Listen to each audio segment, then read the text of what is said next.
సత్యబాబు గారు ఇంకా మాట్లాడాల్సినటువంటి వ్యక్తులు చాలా మంది ఉన్నారు. నిజానికి సభకు అధ్యక్షులు ఆదిరెడ్డి వాసు గారు. ఆదిరెడ్డి వాసు గారు అధ్యక్షత వహిస్తే ఎవరికైనా అవకాశం ఇవ్వకపోతే నన్ను ఏదో అనుకుంటారు అని ఆయన తెలివితేటలుగా మనకి నా చేతిలో పెట్టారు. పిల్లలు చదివించారు రాజమండ్రి సిటీలోనే.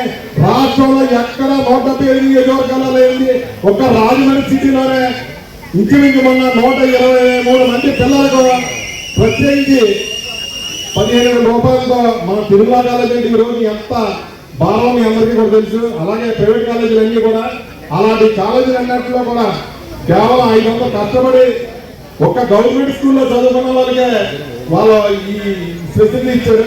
ఆ రోజు చూసి ఈ జాతిలో పుట్టాం కదా మనం కూడా ఏదో కార్యక్రమం చేయాలి అని చెప్పి స్కాలర్షిప్ కి ప్రకటించాం.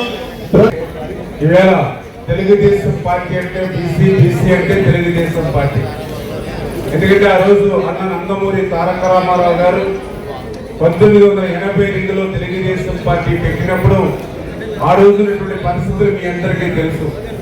ఆ రోజు రాజకీయం అంటే ఫ్యాక్టరీస్ల చేతిలోను, రాజకీయం అంటే ఇండస్ట్రీస్ల చేతిలోను, రాజకీయం అంటే క్యాపిటలిస్ట్ల చేతిలోను, రాజకీయం అంటే భూస్వాముల చేతిలో ఉన్నటువంటి స్థితిలో రాజకీయం అంటే సామాన్యుడికి తెలియజెప్పింది ఆ రోజు అన్న నందమూరి తారక రామారావు గారు తెలుగుదేశం పార్టీ విషయాన్ని ఈ సందర్భంగా గుర్తుపెట్టుకోవాలి.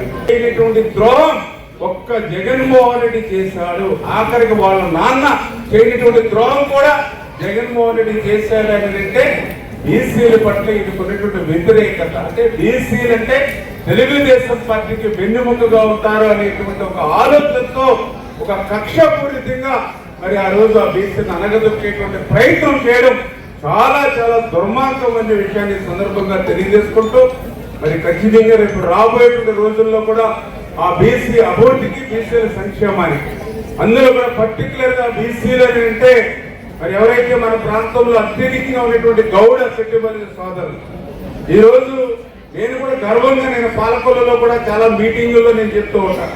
తెలియజేస్తున్నాం మరి బీసీ వెల్ఫేర్ తరఫున మరి డిఎస్సి కోచింగ్ ఇచ్చాం, ఆన్లైన్ కోచింగ్ ఇచ్చాం, సివిల్ సర్వీస్ కోచింగ్ ఇచ్చాం, బీసీ స్టడీస్ సర్కిల్స్ పెట్టాం. అంతేకాకుండా మరి ఈ రోజు అన్ని స్కూల్స్ రెగ్యులేషన్స్ చేస్తున్నాం, బీసీ గురుకులాలు కూడా పెంచబోతున్నాం అన్న విషయాన్ని కూడా మీకు తెలియజేస్తున్నాం.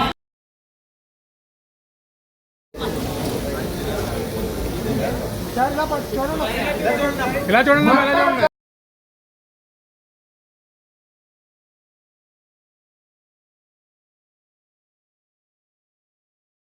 రాష్ట్ర మంత్రి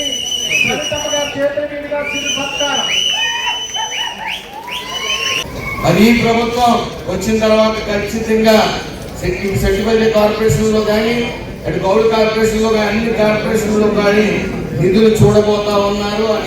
ఆ నిధుల ద్వారా సంక్షేమం అనేది సాధ్యపడుతుందని చెప్పి మీ అందరికీ తెలియజేసుకుంటూ అందరికీ నమస్కారం. రాష్ట్రంలో 600 కుట్టు కేంద్రాలు ఉన్నాయి.